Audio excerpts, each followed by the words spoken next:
behavior for MCTV. This is Dr. Walt with Earthly Behavior for MCTV. We've all heard about climate change, and only those folks with their head thoroughly in the sand don't believe that something serious is happening. But what we haven't found very much is what's going to happen in Mendocino County. That's what I'd like to talk with you on this session. This is a plot plan of the last 1,000 years of temperature. You can see it's gotten not only from thermometers, but it's gotten from tree rings and earth cores and ice sheet cores and all kinds of things. And you can see at the end, there's a problem. This has never happened in the history of the planet in the last 1,000 years anyway. And so we have our situation to deal with.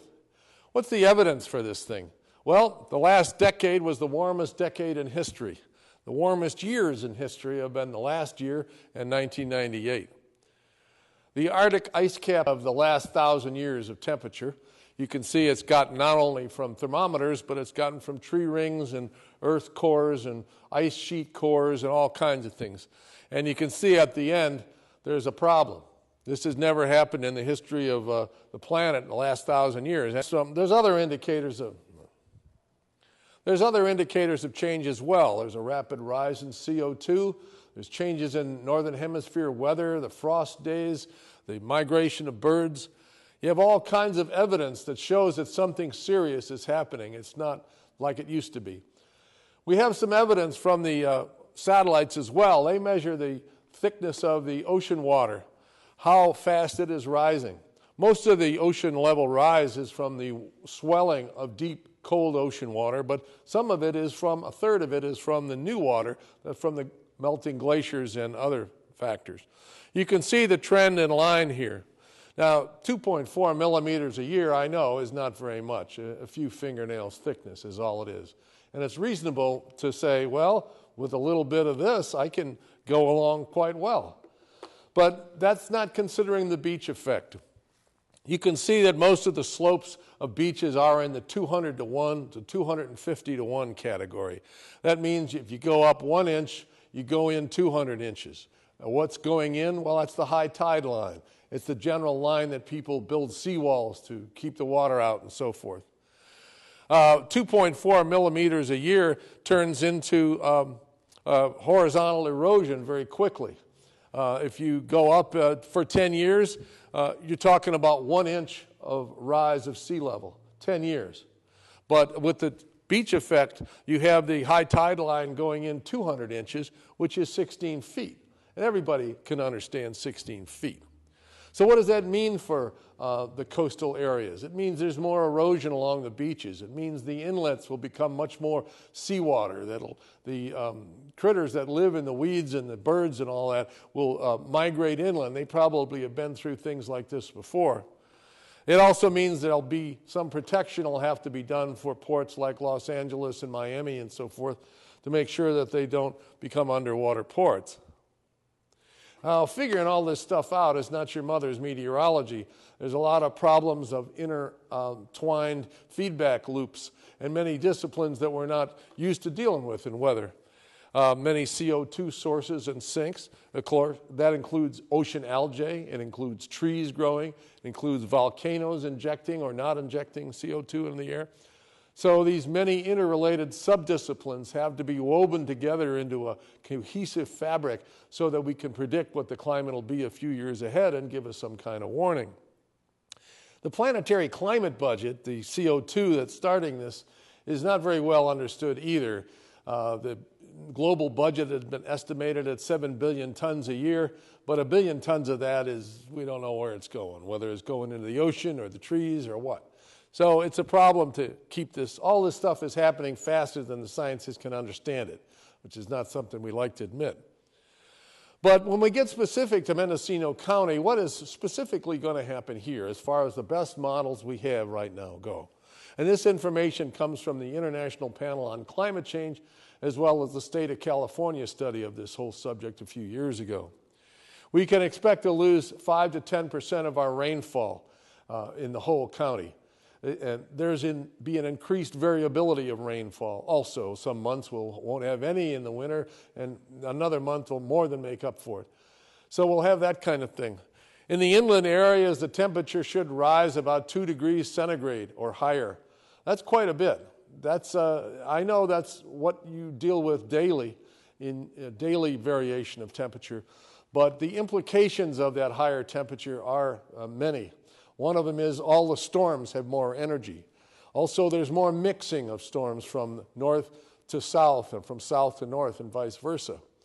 Also, there's more energy expended both to use your air conditioning in the summertime and to deal with it in other ways. There's a lot of problems. Along the coast, we have, of course, the fog blanket mechanism. Some people hate it, some people love it, but there it is. And that's not going to change either. That fog blanket mechanism is going to protect the coast while the inland areas get much more direct sunshine. As a result, we don't know how much our atmospheric temperature will rise along the coast because it depends on the periodicity of the fog blanket mechanism. We can look at other things, though, along the coast. We have a problem the inland folks don't have to deal with. We have the rising ocean levels, and we have the beach effect. So, in effect, this means that for places like Noyo and Albion harbors, there'll be more severe storms more often than they're used to having, and there'll be more high tide events, too, especially around El Nino events. In the wetlands at Big River, Little River, Albion, and so forth, that 4-inch rise means that the high tide line goes in 66 feet inland. That is going to seriously change all the marsh areas and the wildlife that grows in there, the hunters who depend on it, and it'll have a big effect on the Noyo Basin as well. It'll mean on the good side the forest growth accelerates about 10%, but the trees grow so slowly anyway that it won't have much short-term effect. There'll be migrating species go by that we haven't seen go by before. They'll be adjusting to the events. If they don't have, these life forms don't have cities to deal with, they can be quite as mobile as they'd like to be. Well, how do we prepare for this kind of thing? What can we do to deal with what these probable events are in the future? Well, along the coast, we can improve the highway storm drainage. We have stress on the highway system already as it is, and our Caltrans crews are used to clearing out storm drains of leaves and so forth. Well, we'd like to make our storms be able to deal with greater rainfall events. That means increasing the width of the culverts and increasing the collection areas.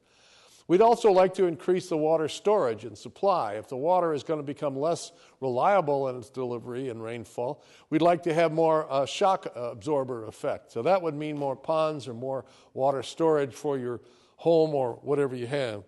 And of course, the docks will have to become more flexible. This is not just Noyo or Albion Harbor's problem. The Navy is very concerned about this. Commercial interests are concerned. And everybody is learning how to adjust their docks. In the inland areas, the same rules apply. Please increase your water storage and water supply. But also, you want to improve your insulation in your house so you use less fuel. That would be good for your pocketbook. Stephen Chu, the Secretary of Energy, who's a Nobel Prize-winning physicist, he suggested that people paint their roofs white. That would mean that their air conditioning power needs are much less. Now, I happen to have done this about 5 years ago in my house in Norfolk, Virginia, and it did make a difference. I just painted it white. I spread a white canvas over the whole thing and left it in place. There's no maintenance, there's no problem, and I found my electric bills went down. We could do some of that around here. Inland also will have to improve their storm drainage, maybe even more so because they have more collection area. And both of us, both inland and coast, are going to have to combine and cooperate more in large, flexible firefighting teams because these summer heat waves that we expect will make wildfires much more common. So to summarize, significant climate change is unavoidable. There's no getting away from it. Even if we stop putting CO2 in the air right now, it would still happen. These are uncertain times since we don't know quite the details of what's going to happen. In uncertain times, it's good to maintain one's flexibility. So having a little extra water storage or having that drainage culvert a little wider is okay. And Mendocino County should also make these obvious preparations. But we know as citizens of the county that we have fiscal problems, and so we must ask, where is the root of these problems? Well, the root problem is our burning of fossil fuels. And so as you drive down the street, you might ask yourself whether you're part of the problem or part of the solution. The cure there would be to get a more fuel-efficient vehicle and burn less fuel. It's good for your pocketbook, good for the planet too.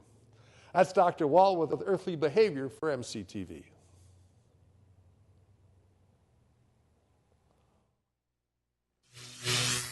Earthly behavior, earthly behavior, earthly behavior, earthly behavior for MCTV.